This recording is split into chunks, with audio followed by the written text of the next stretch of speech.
ao Centro Acadêmico de Biomedicina das Faculdades Pequeno Príncipe por disponibilizarem o canal para que a gente pudesse fazer a nossa transmissão. Bom, pessoal, eu tenho 2 recadinhos agora. O primeiro é que nós iremos reservar um tempo no final da apresentação para perguntas e respostas.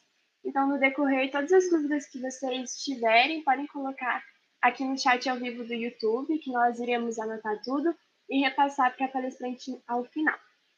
O formulário de presença para receber o certificado vai ser disponibilizado também na descrição do vídeo ao final da palestra. Então é isso, Nayara, pode ficar à vontade. Obrigada. Oi, gente, tudo bem com vocês? Eu vou dar uma apresentaçãozinha um pouco maior sobre mim. Eu me chamo Mayara, eu sou biomédica, me formei pela Universidade Positivo em 2015, fiz meu mestrado em farmacologia na Universidade Federal do Paraná e atualmente eu estou fazendo meu doutorado pela Faculdade Pequeno Príncipe, lá no Instituto de Pesquisa Pelé Pequeno Príncipe, trabalhando então também numa linha de pesquisa de medicina regenerativa. Então, hoje a gente vai conversar um pouquinho sobre o que o meu grupo de pesquisa trabalha, para vocês terem uma ideia e ficarem com aquela vontade também de participar. E assim que a pandemia passar, são todos muito bem-vindos ao Instituto de Pesquisa para conhecer, vai ser muito bom ter vocês por lá. Então, vamos lá à apresentação.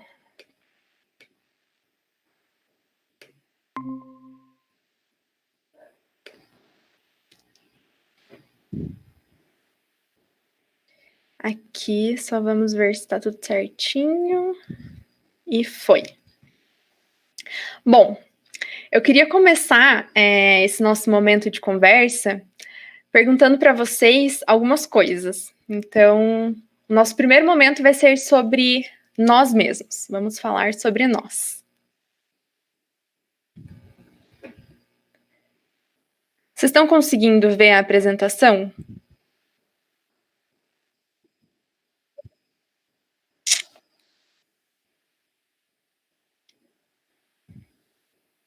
Só um pouquinho. E agora não aparece nada? Tá? Bom, então eu vou tentar deixar maior aqui. Ou melhor que isso.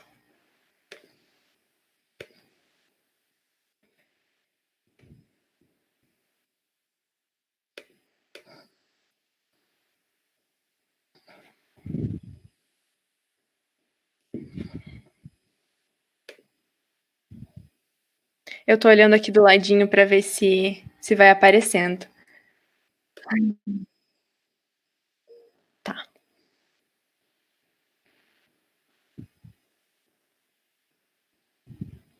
Então, só um pouquinho. Que eu tenho essa apresentação salva aqui também, de um outro jeito, que acho que fica mais fácil. Gente, desculpa aí.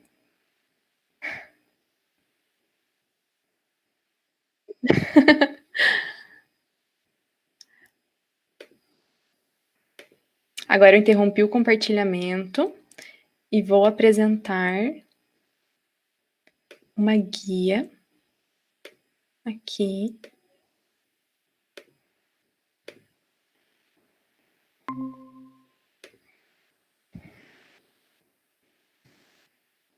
Agora.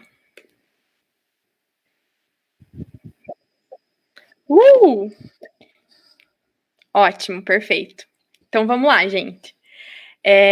A gente vai começar esse nosso momento falando de nós mesmos, pensando em nós. Então, eu tenho algumas perguntas. Pensem aí em casa, qual foi o dia mais feliz da vida de vocês até agora? Mas lembrem, assim, tentem trazer para a memória esse dia, esse momento mais feliz. E pensem nos motivos. Por que esse momento foi tão feliz? O que aconteceu que te deixou tão feliz desse jeito? Tenta lembrar das sensações, das pessoas que estavam com você, se você estava em pé, se você estava sentado, correndo, se você estava comendo alguma coisa específica ou ouvindo alguma música. Tenta trazer todas essas memórias. E pensa o quão importante foi você ter tido a oportunidade de viver esse momento. Porque quando a gente fala de doenças neurodegenerativas, a gente está falando de pessoas que perderam a oportunidade, que perdem a oportunidade de viver de volta vários desses momentos. Algumas doenças fazem com que a gente perca as memórias, algumas doenças impossibilitam a gente de se movimentar, algumas doenças tiram a gente de uma vida social, tiram a gente de um convívio com outras pessoas, algumas doenças fazem a gente sentir muita dor. Então, olhem a importância da gente viver esses momentos e olhem o que essas doenças podem fazer com a gente.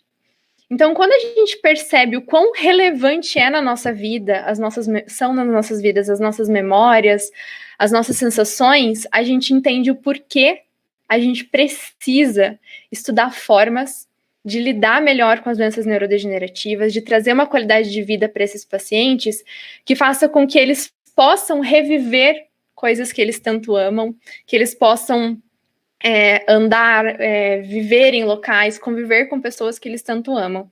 Então, essa relevância de motivos pessoais, até mesmo, faz a gente entrar nesses estudos, né? Eu gosto sempre de trazer esse cunho pessoal, para a gente sempre se colocar no lugar do outro, né? Quando a gente fala de algumas doenças que trazem a fadiga, que deixam a gente cansado. Imagine você num dia em que você não consegue produzir nada. E aí, de repente, você chega no final do dia se sentindo mal. Imagine um paciente que todos os dias não consegue fazer muitas coisas. Então, olha como é difícil conviver com uma doença dessas. Hoje a gente vai ter um olhar sobre essas doenças e vai dar um pequeno passo em cima dos estudos pré-clínicos. Então, hoje, o que a gente vai ver?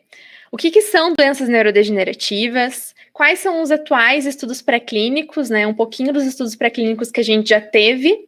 E quais são os próximos passos em relação à pesquisa dessas doenças neurodegenerativas. Mas, afinal de contas, o que são essas doenças neurodegenerativas que eu estou tanto falando aqui?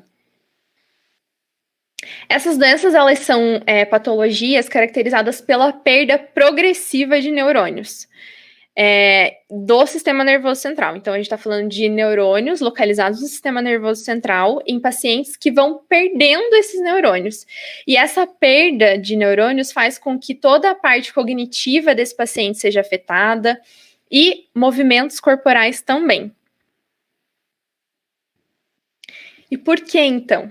Porque quando a gente fala de sistema nervoso central, a gente está falando de cérebro e de medula espinhal. E esse sistema nervoso central ele é composto por neurônios. A gente tem diversos tipos de neurônios presentes nesse sistema nervoso central. Alguns mais longos, outros mais curtos, alguns com sinapses específicas, mas todos eles compondo o sistema nervoso central. E aí, numa doença neurodegenerativa, a gente vai tendo a perda desses neurônios. Às vezes, a gente pode ter a perda de um tipo específico de neurônio, às vezes, a gente pode ter a perda de regiões cerebrais específicas, mas a gente tem essa perda neuronal em todas as doenças neurodegenerativas. Além de todos os sintomas específicos, então, quando a gente fala em doença neurodegenerativa, muitas vezes a primeira coisa que aparece na cabeça é Parkinson. E a gente já sabe que o Parkinson é caracterizado por aquele tremor bem específico. E aí alguém pode pensar em Alzheimer, que é caracterizado por aquela perda de memória. Além desses sintomas bem específicos de cada patologia, a gente tem uma coisa que caracteriza a perda neuronal, que é a demência. Então, com o passar do tempo e com a quantidade de massa cerebral que está sendo perdida, a gente chega ao estágio de demência, então, que é resultado disso tudo, e aí a gente tem uma baixa de funcionamento cognitivo, uma perda de memória bem acentuada, e quem convive com pessoas que têm doença neurodegenerativa sabe o quanto é relevante a demência, o quanto ela é assustadora. Então, vamos dar uma olhadinha nas principais doenças neurodegenerativas estudadas. Eu trouxe 6 doenças aqui para a gente citar, mas a gente vai olhar mais de perto as 4 primeiras. Então, a gente tem o Parkinson e o Alzheimer, que eu já até comentei, que são bem conhecidos. A gente tem a esclerose lateral amniotrófica, também conhecida como ELA. As condições desmielinizantes, né, um exemplo é a esclerose múltipla, a doença de Huntington e lesões da medula espinhal. Então, todas essas condições são condições neurodegenerativas. Elas têm algumas diferenças, elas têm as suas diferenças, as suas peculiaridades, mas quando a gente olha de perto, a gente vê que em todas elas a gente tem algum tipo de perda neuronal. Então, quando a gente fala de Parkinson, a gente está falando de uma doença que é caracterizada pela perda de neurônios dopaminérgicos.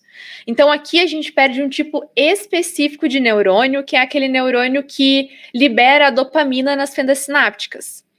Então, quando a gente tem a perda desses neurônios, a gente tem redução dos níveis de liberação de dopamina.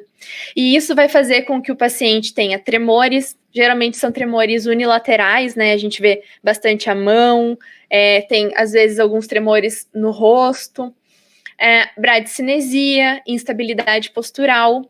Inclusive, a instabilidade postural é um dos fatores de diagnóstico do Parkinson. É muito comum, porque o paciente vai perdendo equilíbrio, então, naturalmente, inconscientemente, o corpo ele se projeta para frente. Então, quando o tronco ele se projeta para frente, a gente tem uma postura bastante conhecida de pacientes com Parkinson. A gente tem aquele corpo bem jogado para frente, assim.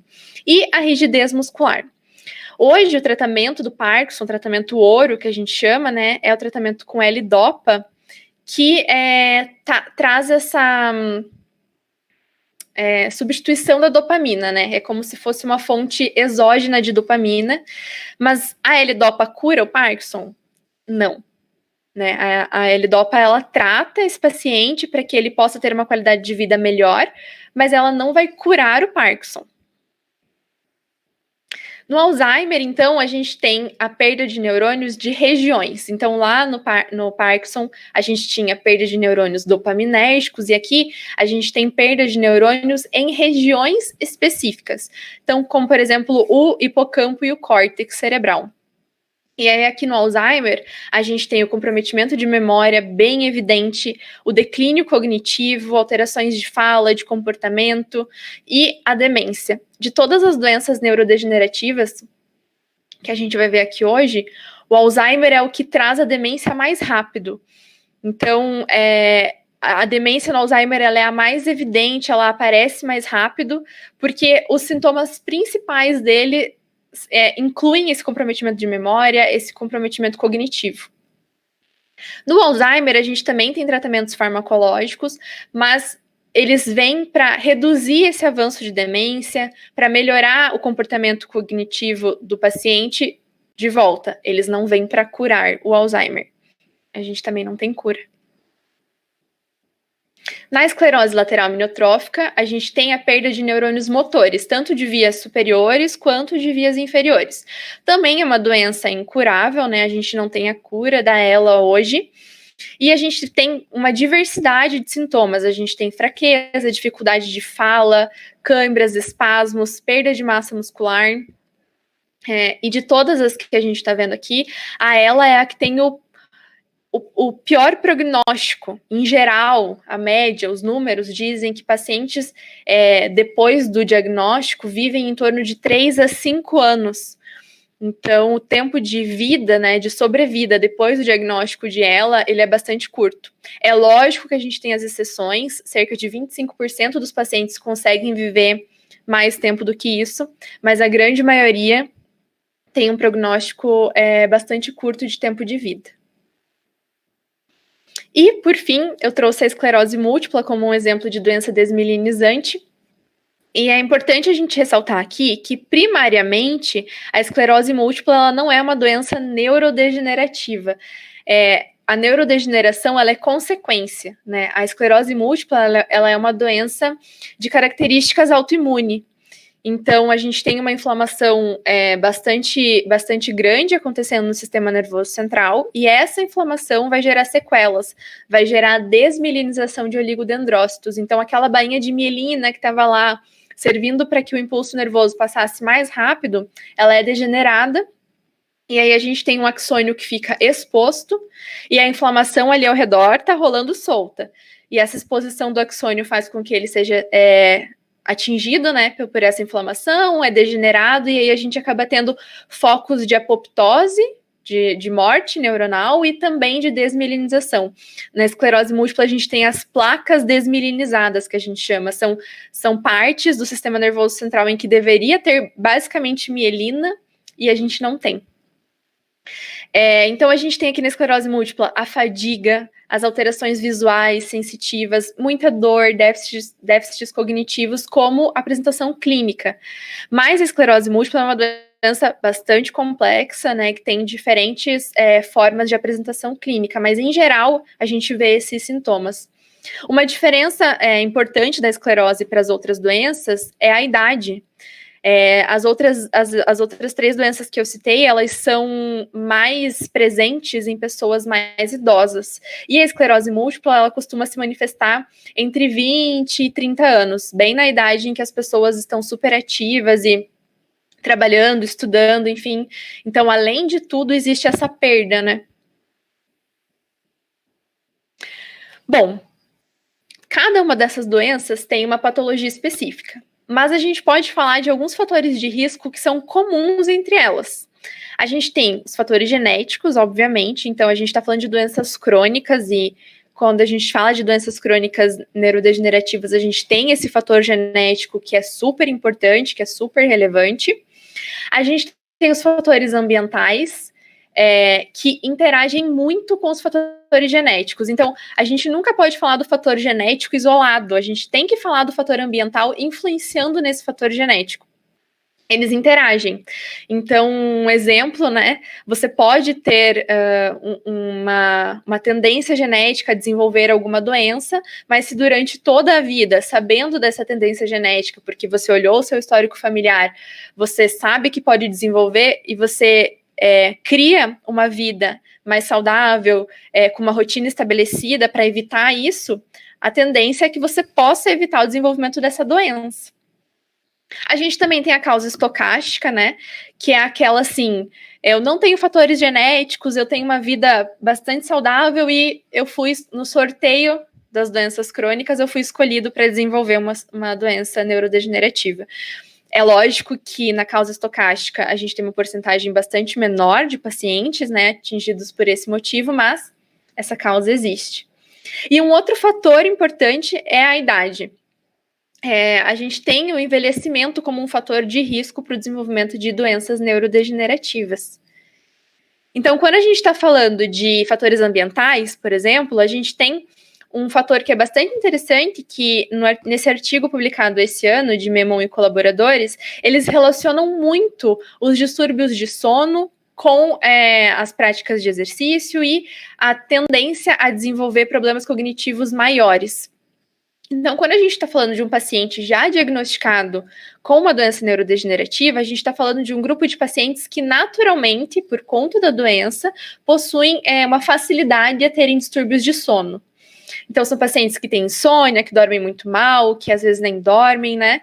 E essa falta de sono, esse distúrbio de sono, acelera a presença de problemas cognitivos. Então, deixa esses problemas cognitivos nesses pacientes mais exacerbados. E esse estudo traz a prática de exercício como uma forma de contornar esse problema. Então, eles mostram que quando a gente tem uma prática de exercício variada, com vários tipos de intensidade, com estímulos cognitivos diferentes, a gente estimula o paciente a ter uma rotina de sono melhor. E com um sono melhor, a gente tem uma melhora no prognóstico desse paciente, né? Os problemas cognitivos acabam sendo um pouco minimizados. Então, só para a gente reparar o quanto fatores ambientais são extremamente importantes, não só para quem ainda não desenvolveu a doença, mas para quem também já desenvolveu e, inclusive, foi diagnosticado. Como eu já comentei, o envelhecimento ele é um grande fator de risco para o desenvolvimento de doenças neurodegenerativas. E assim, os estudos mostram que, perto dos outros fatores de risco, ele é um dos mais relevantes. Então, o paciente ele tem a tendência genética, ali interagindo com fatores ambientais durante uma vida. E aí, quando ele chega na velhice, isso é exacerbado e ele desenvolve a doença. Então, o envelhecimento ele vem como um dos principais fatores de risco.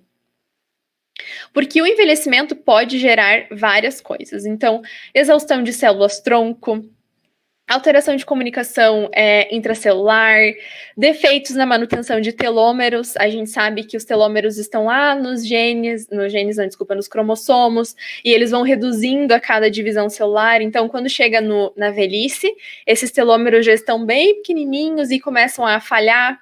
Isso pode gerar uma instabilidade genômica, a gente pode ter disfunções mitocondriais.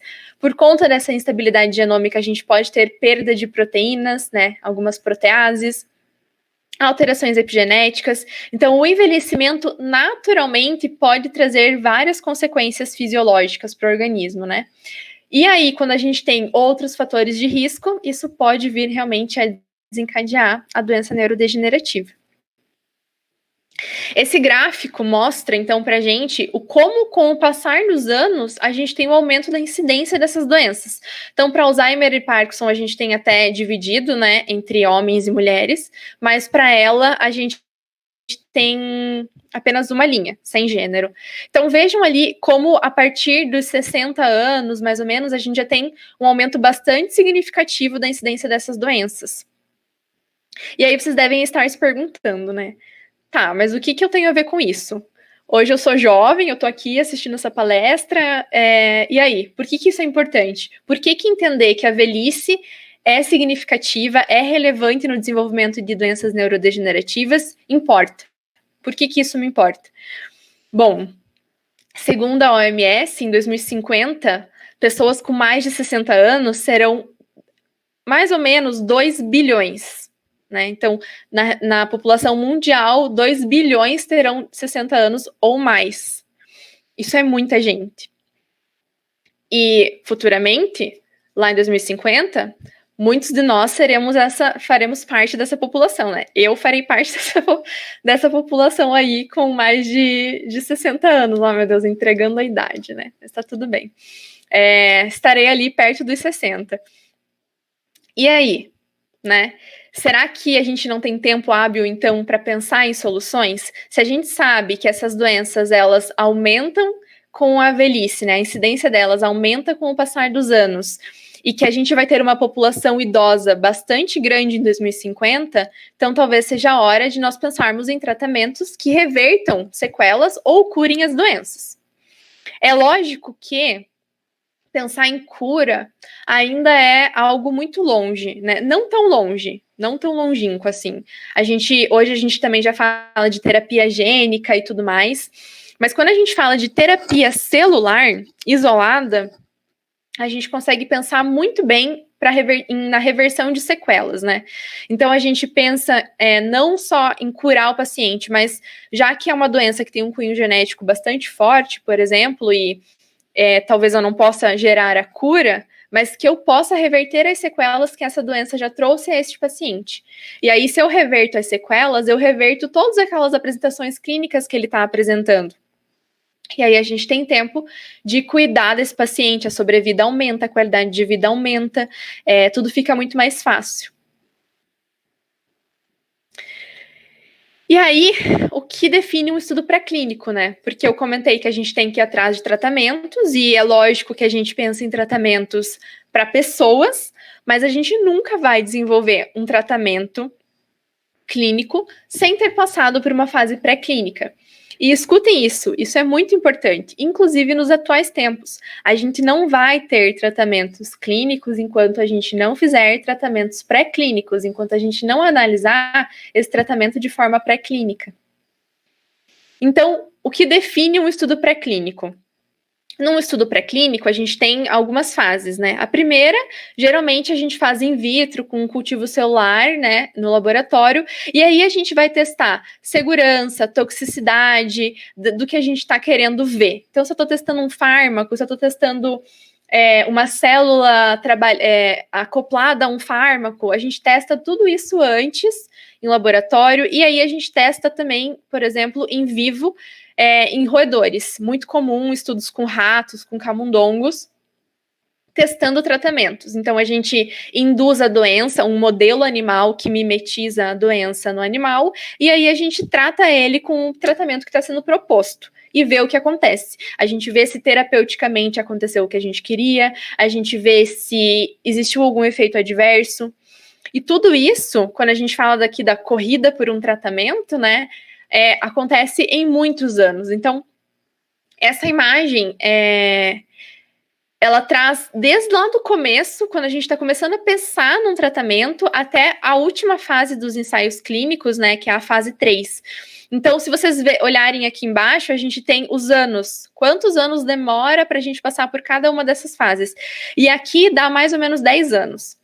Então, a gente demoraria 10 anos com sorte, com dinheiro, com tecnologia, para ter um tratamento eficaz, seguro, com realmente um efeito terapêutico desejado e com baixíssimos efeitos adversos. Então, hoje a gente vai focar em ver o que a gente está fazendo aqui, o que já tem sido feito para essas doenças aqui na parte pré-clínica. E essa parte pré-clínica é extremamente relevante porque ela é um passo para a gente começar a pensar em estudos clínicos.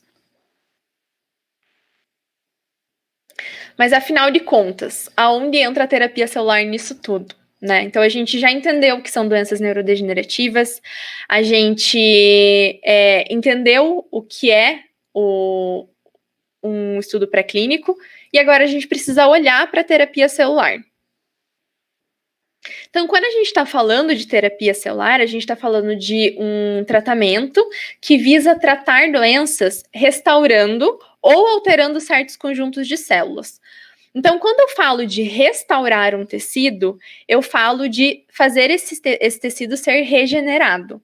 Né? Então, ele foi degradado, eu coloco células ali para que esse tecido seja regenerado.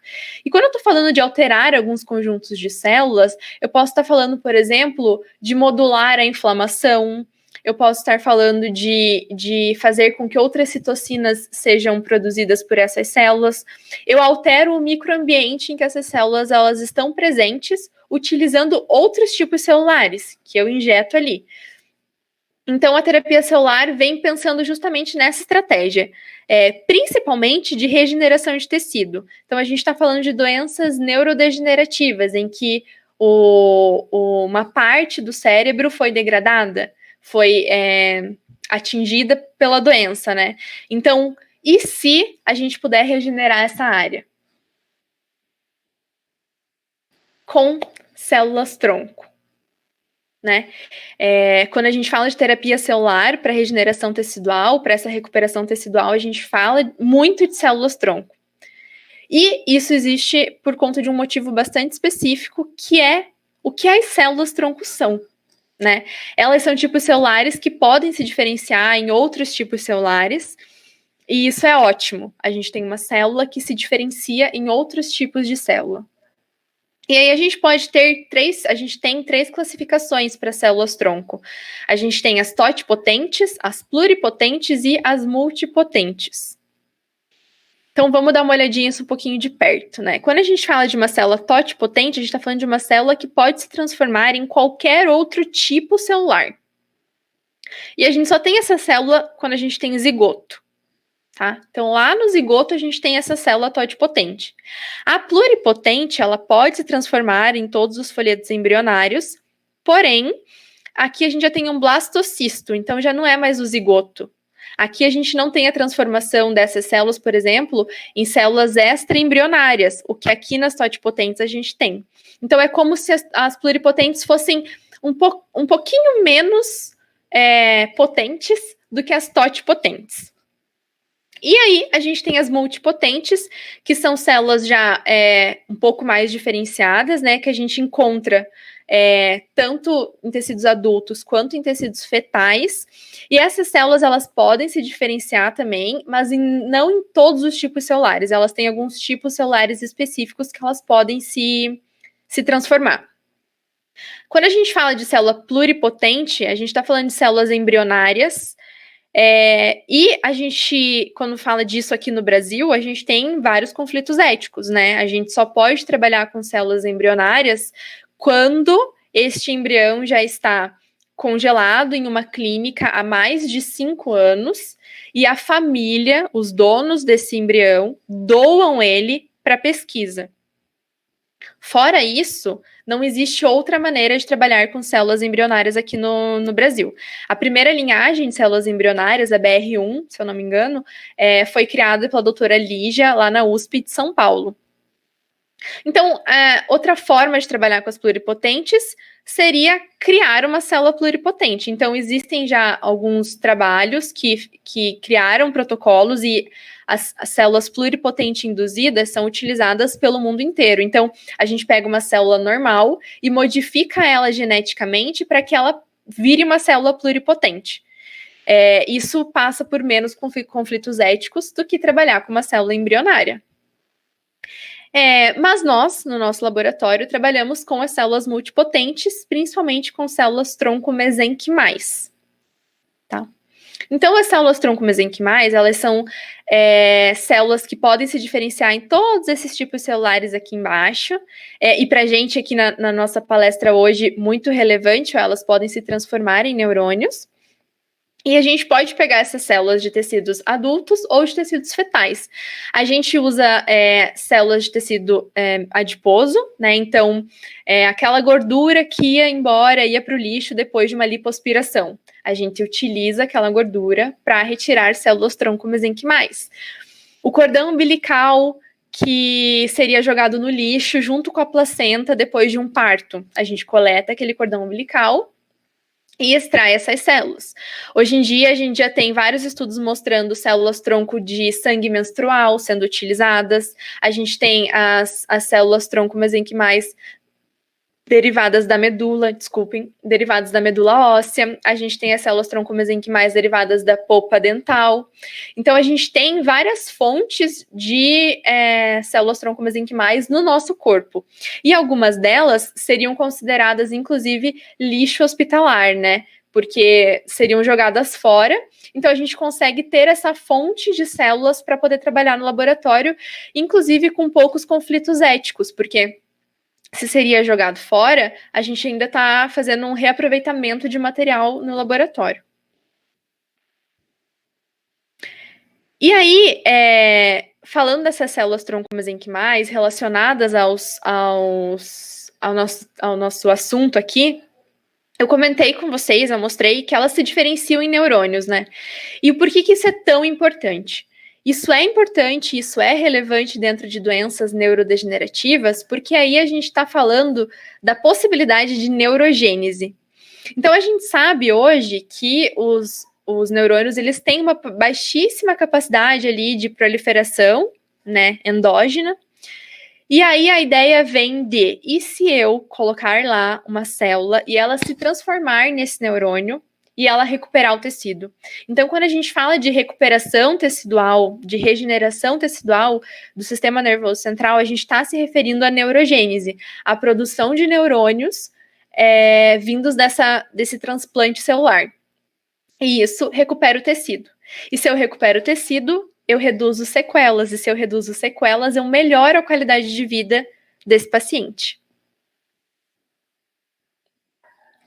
Então, agora a gente vai dar uma olhadinha dentro do que já foi feito, que tem sido feito e procurado dentro dos estudos pré-clínicos para as 4 doenças que a gente enfatizou mais aqui: Parkinson, Alzheimer, ELA e esclerose múltipla. Então, eu coloquei em ordem crescente de data, né? Então, desde antes até agora, mas alguns mais recentes. Quando a gente fala desses estudos pré-clínicos, a gente tem que entender que esses animais, eles foram induzidos a algum modelo da doença. Então, a gente não gera Parkinson no animal. A gente tem um modelo animal que imita o Parkinson. E aí a gente consegue testar se esses tratamentos estão sendo relevantes ou não, se estão mudando as condições do animal, tá? Com Alzheimer, a mesma coisa. Com esclerose múltipla, esclerose lateral amiotrófica, a mesma coisa.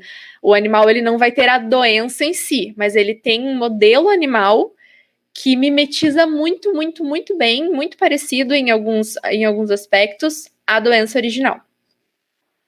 Então, para Parkinson, a gente já observou melhora de comportamento rotacional e neurogênese. Então, o animal, quando ele passa por esse modelo de Parkinson, ele tem a tendência a andar, a rodar mesmo, a ficar rotacionando. E aí, com esse tratamento com células-tronco mesenquimais, a gente teve a melhora desse comportamento. Neurogênese foi observada também, o que para a gente, eu já comentei, é muito relevante. Outros estudos mostraram aumento de sobrevida dos neurônios dopaminérgicos, então esses neurônios sobreviveram mais tempo. Outros ainda, neurogênese, melhoras das funções cognitivas, controle da inflamação. Quando a gente tem uma célula morrendo, a gente tem um processo ali ao redor que vem para limpar aquele espaço em que a célula estava, né? Falando de uma forma bem leiga. E esse processo, ele pode ser exacerbado ou não tanto, mas é uma inflamação. Então, quando a gente tem o controle dessa inflamação ali no local, a gente também tem menores sequelas. E também melhora de comportamento motor e aprendizagem espacial. O rato ele começou a se localizar melhor depois do tratamento com as células tronco-neuronais, aqui neste caso. Então, quando eu falo de células tronco-mesenquimais, eu já estou falando de células tronco-mesenquimais isoladas. E quando eu falo de células tronco-neuronais, eu estou falando de uma célula tronco-mesenquimal que já se diferenciou um pouquinho para a célula tronco neuronal. Ela ainda não é totalmente um neurônio, mas ela já está mais perto de ser um neurônio do que antes, tá? Para Alzheimer, a gente tem, então, a redução de atrofia neuronal dependente da idade e dano comportamental, redução também do dano comportamental. A gente teve melhoras de memória e redução de acúmulo de proteínas. Quando a gente fala de Alzheimer, uma das coisas que a gente bastante observa no tecido é o acúmulo de algumas proteínas bem específicas. E esse acúmulo de proteínas acaba sendo mais prejudicial ainda para a degradação do tecido. Então, quando a gente reduz esse acúmulo de proteínas, a gente melhora a condição do animal. Recuperação de funções cognitivas, resistência à neurotoxicidade e resistência à degradação neuronal. Então, todos esses estudos são pré-clínicos, mas eles fomentam a ideia de que isso pode ser, talvez, encontrado em um estudo clínico também. Essa é a ideia de um pré-clínico, que ele te mostre o que talvez esperar de um estudo clínico. Para ela, a gente teve esse primeiro estudo de 2008 que fala de atraso de avanço da doença e aumento de sobrevida. Eu comentei com vocês que ela é uma das doenças que tem o pior prognóstico, né? Os pacientes são os que vivem por menor tempo. E quando a gente tem um estudo que mostra que foi possível atrasar o avanço da doença, aumentar o período de sobrevida, isso é extremamente relevante. Principalmente numa doença como essas, em que a morte ela acaba chegando um pouco antes, né? Neuroproteção e imunomodulação. Então, quando a gente está falando de imunomodulação, a gente está falando de controle da imunidade, tá? No local. Controlar a imunidade é importante porque a gente controla a inflamação. Melhora de função motora, redução de progressão da doença novamente em 2018. E aumento significativo da sobrevida ano passado, um estudo pré-clínico. E então, a esclerose múltipla, que inclusive é foco do meu doutorado, né? A gente tem alguns estudos desde 2009 já mostrando redução de inflamação, redução da desmielinização. Então, aquela inflamação presente no cérebro reduziu. Se eu reduzo a inflamação, eu reduzo a desmielinização, eu reduzo a perda de bainha de mielina dos oligodendrócitos.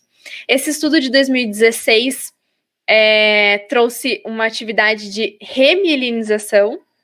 Então, aquele neurônio perdeu a bainha de mielina, mas essa bainha foi reposta, né? Foi remielinizada, aquele axônio. E isso, dentro da esclerose múltipla, é extremamente relevante, porque até que aquele neurônio morra, primeiro ele perde a bainha de mielina. Então, se a gente conseguir repor a bainha de mielina, a gente já reduz as sequelas desse ponto. Redução da inflamação e promoção da neurorreparação. E melhora da função neurológica e também redução da desmielinização. Isso já num estudo do ano passado. Então, percebam como os estudos, eles vêm sempre procurando essas questões de neurogênese, de redução da inflamação, porque são pontos bastante fortes, bastante presentes nas doenças neurodegenerativas. Uma coisa que, se vocês forem procurar, vocês vão observar que desde um bom tempo atrás, a gente já tem estudos clínicos também acontecendo. Mas os estudos pré-clínicos, eles nunca param. Então, a gente nunca deixa de fazer um estudo pré-clínico, porque a gente tem novos protocolos, a gente tem combinações entre células e medicamentos, a gente tem novos modelos animais que são mais parecidos com a doença e podem trazer novas respostas. Então, como são doenças que não têm cura, enquanto a gente não tiver um tratamento clínico comprovado e enraizado na nossa cultura, né, clínica e terapêutica, a gente vai continuar fazendo estudos pré-clínicos seguidos de estudos clínicos. Como eu mostrei ali para vocês, é uma corrida em busca desses tratamentos. E a motivação é a melhora de prognóstico desses pacientes. Sabendo disso tudo, a gente tem os próximos passos, né? Então, como eu comentei com vocês, um estudo pré-clínico, ele antecede um estudo clínico. E aí, eu entrei ainda hoje neste site de Clinical Trials, vocês podem entrar também. E lá a gente tem todos os testes clínicos registrados pelo mundo. Então, você pode colocar palavras-chave específicas e procurar se esses testes clínicos estão acontecendo ou não. Então, eu coloquei terapia com células-tronco e doenças neurodegenerativas. E eu encontrei 110 estudos pelo mundo que hoje estão acontecendo,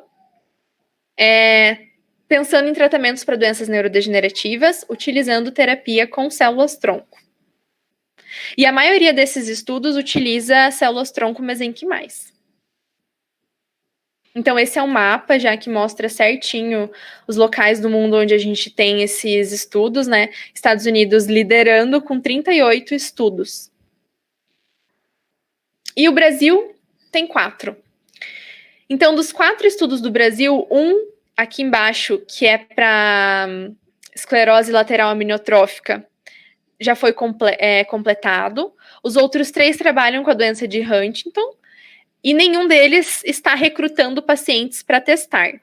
Eu acessei esse último estudo aqui que se diz completo, porque eu fiquei super curiosa. Eu falei, nossa, se ele já está completo, vamos dar uma olhada nos resultados, né? Foi um estudo de fase 1 ainda. Então, na fase 1, geralmente a gente usa poucos pacientes, no máximo 10 pacientes, para testar o tratamento. Tá? Então, a gente tem a fase 1, a fase 2 e a fase 3. Conforme a gente avança de fase, a gente avança no número de pacientes.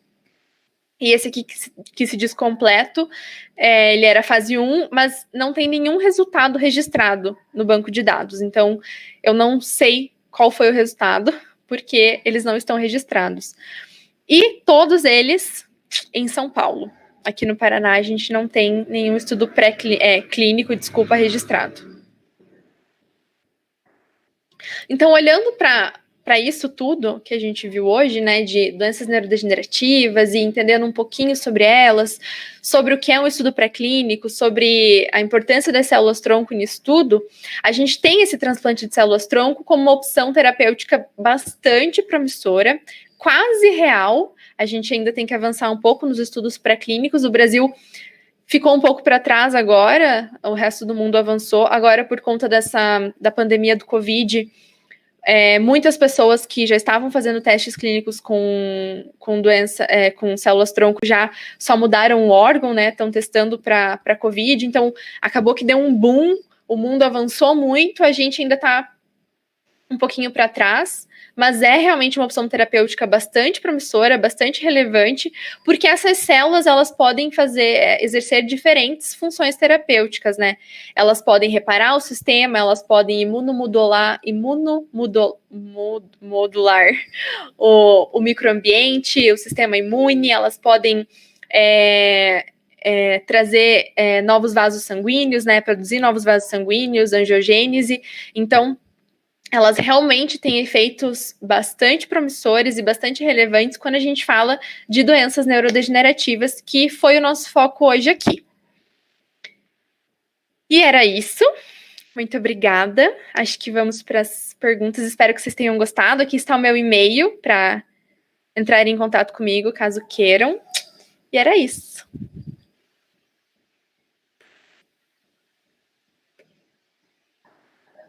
Obrigada, Nayara. Arrasou, maravilhosa. Foi muito explicativo.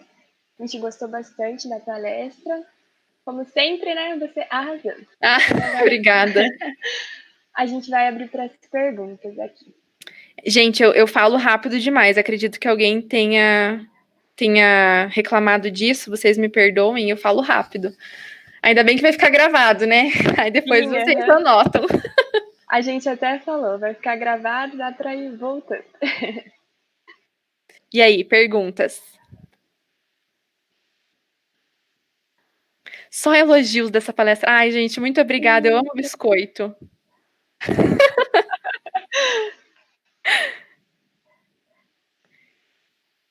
Vocês chegaram a anotar alguma pergunta aí, Eduardo, ou não apareceu? Não, durante não teve nenhuma.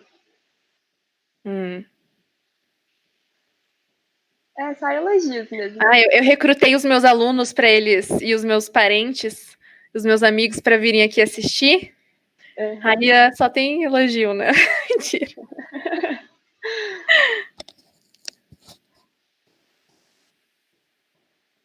A Bruna, que vontade de ver mais. Eu também tô com essa vontade.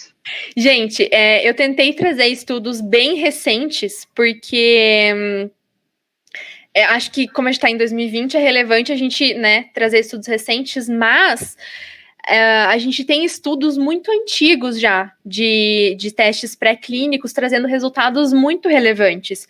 Então, não é de hoje que a gente estuda isso. É lógico que hoje a gente tem mais tecnologia, né? Mais possibilidades. Mas aqui eu li uma do canabidiol. O que você sabe sobre o uso do canabidiol para tratar Alzheimer? Vitória. Eu não sei muito sobre canabidiol, eu vou ser bem sincera com você. Eu sei que existem várias terapias em estágio de testes clínicos já tem bastante paciente aceitando fazer o uso, inclusive em casa, mas eu realmente não sei como que o canabidiol ele vai funcionar para o Alzheimer. Eu não sei, eu sei que a gente tem os receptores de canabidiol, né? Carlos, meu amigo que trabalha com canabidiol, não me deixa mentir. A gente tem receptores no qual o canabidiol ele realmente se liga e age, mas eu não sei te dizer como que esses receptores agem, como que eles funcionam no sistema nervoso central. Eu sei que a gente não pode confundir, né, maconha com canabidiol. Né? O canabidiol ele é uma porção que vem da planta. Então, é uma parte é um princípio ativo sem os efeitos psicoativos da maconha, né? Então, quem faz toda aquela parte psicoativa é o THS, alguma coisa, gente, eu esqueci o nome do princípio ativo que deixa as pessoas aéreas, mas com o canabidiol eu realmente não sei. Ajudei muito, né? Falar que não sei. Tem outra aqui, da Luana. Todo modelo animal é considerado um estudo pré-clínico? Sim, Luana.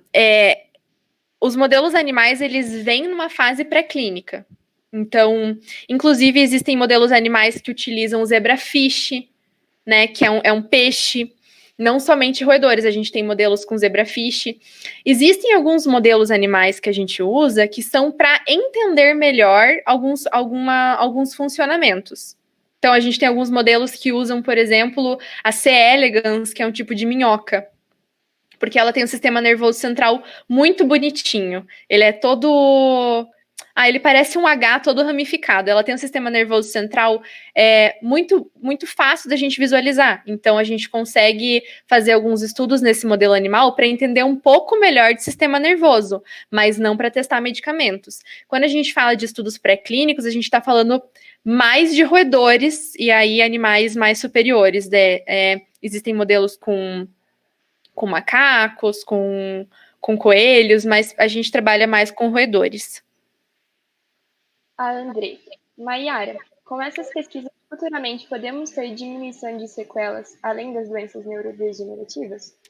Andressa, sim, a gente trouxe as doenças neurodegenerativas aqui, mas existe, se você entrar naquele site que eu coloquei ali dos clinical trials, existem estudos clínicos usando células-tronco para todo tipo de doença. Tem célula-tronco para doenças renais. O Chile é muito conhecido por usar células-tronco para doenças de articulação. Tem jogador de futebol que vai para o Chile para tratar articulação, porque, né, desgastou a articulação durante a vida aí de atleta e vai lá e trata. Então, a gente usa células-tronco hoje em dia para muitos estudos clínicos, mas não acreditem em progressiva com célula-tronco, creme de rosto com célula-tronco, não é assim que funciona, tá, gente? É um outro rolê de células-tronco, não é para passar no rosto. A Angelica, você sabe sobre o canabidiol em outras doenças do sistema nervoso central? Não. O canabidiol está muito em alta, né?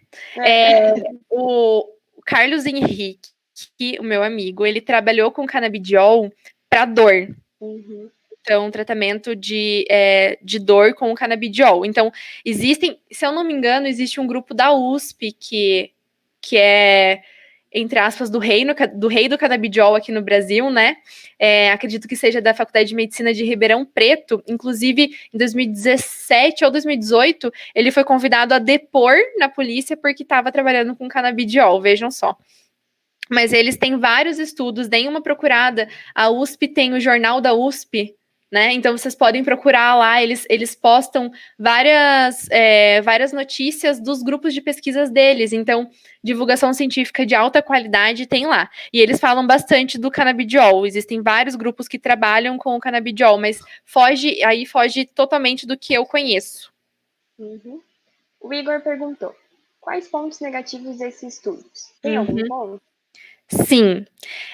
Assim, na verdade, a gente está falando de estudos pré-clínicos, né? Então, a gente acaba fazendo o transplante dessas células. Eu, por exemplo, vou usar intraventricular, eu vou colocar as células direto no cérebro dos animais. Mas existem estudos que fazem já intravenoso, alguns fazem intraperitoneal, muda a forma de administrar essas células. Então, um dos pontos negativos é esse. Como que a gente vai transplantar essas células para esses pacientes? A gente tem que achar um jeito de transplantar que não seja tão dolorido. Porque, pense bem, você vai ter que passar por esse procedimento, talvez de uma forma rotineira, 2, 3 vezes ao ano. Lógico que se desse super certo, isso traria a possibilidade de você, talvez... E aqui, gente, eu quero que vocês entendam que é tudo bem entre aspas, tá? Sou eu sonhando sobre resultados. Traria a possibilidade, por exemplo, de você abrir mão dos medicamentos farmacológicos. E aí você teria que fazer um tratamento com terapia celular, por exemplo. Então, que seja 2 a 3 vezes ao ano que você vá receber essas células. Não pode ser muito doloroso, né? Mesmo sendo poucas administrações, não pode ser um sofrimento para o paciente, porque ele já está passando por uma condição grave, né? Muitas vezes dolorida. E aí, ter uma administração mais dolorida ainda, muitos pacientes vão acabar abrindo mão do tratamento. Então, acho que hoje um dos grandes desafios, pensando clinicamente falando, é isso, a forma de administração. E aí a gente tem alguns outros pontos negativos, que dependendo da forma como você administrar, pode ser que essa célula vá para o corpo inteiro, não necessariamente para onde tem a lesão. Né? A gente está falando de cérebro, a gente quer que as células andem até o sistema nervoso central, cérebro e medula. Mas e se elas quiserem parar no teu rim? Aqui no rim tá mais gostosinho, vou ficar por aqui, né? Então a gente também tem essa questão da migração celular, dependendo de como a gente faz a administração. Que eu consigo apontar, acho que são esses os principais agora. Uhum. O André perguntou: existe influência da aprendizagem motora ou estímulos criativos na infância com o desenvolvimento de doenças neurodegenerativas no futuro? Isso tem a ver com a neuroplasticidade? Então, André, toda vez que a gente lê sobre fatores ambientais, para prevenção, né, de doenças neurodegenerativas, a gente lê sobre estímulos cognitivos. Não só na infância. É lógico que quando a gente fala de infância, a gente está falando de uma fase da vida em que a gente meio que a família naturalmente procura estimular, né? Porque a criança ela não está fazendo aquilo ali só por algum motivo, ela está aprendendo a viver, então ela acaba tendo muitos estímulos, mas inclusive durante o resto da vida. Então, estimular muito a leitura, estimular muito o pensamento, o raciocínio lógico, né? Fazer sudoku, caça-palavras, leitura nem que seja de HQs, que são, às vezes, algumas pessoas gostam de ler mais com imagens, não é? Menosprezar HQ, de jeito nenhum, mas tem imagem, aí já é um outro tipo de estímulo. Então, sim, a gente precisa estimular para que o cérebro, igual você comentou, né, exerça a neuroplasticidade dele. Essa capacidade de se adaptar, ela só é ativada quando a gente tem um estímulo. Pensa num músculo, né? Igual a gente agora que está na pandemia. A gente, às vezes, antes estava indo para academia, nossa, né, no pain, no gain, e daí agora tá em casa, trancafiado, já vai começando a cair o músculo, né? Já vai ficando tudo mais atrofiado. O cérebro não é diferente. A gente precisa estimular o nosso sistema nervoso central para que a gente continue tendo ele a ativa a todo o trabalho. Como é feita a diferenciação de células? Era essa? Tayana, então, a gente tem vários tipos de protocolos para fazer diferenciação. Em geral, a gente pega essas células e estimula elas com componentes químicos. Então, essas células, elas são cultivadas em meio de cultivo, né? Então, a gente pode enriquecer esse meio com fatores que façam elas virarem neurônios, com fatores que façam elas virar adipócitos, enfim. A gente faz essa diferenciação na base química mesmo. A gente diferencia elas quimicamente falando. E daí uma vez diferenciada, ela já se transformou no tipo celular que a gente queria. Tá. Existe algum estudo atual referente ao tratamento da vamos ler devagar. Adrenoleucodistrofia sendo já aplicado em fase pré-clínica, além do óleo de Lorenzo? Bruna, eu não procurei hoje algum estudo clínico, por exemplo, sobre esta doença. E pré-clínico eu também não vi.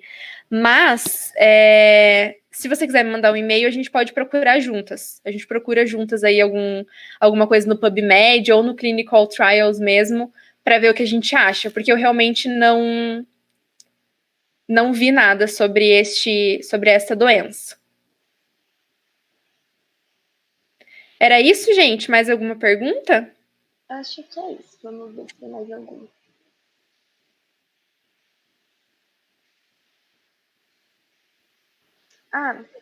Recebi uma aqui no WhatsApp mesmo.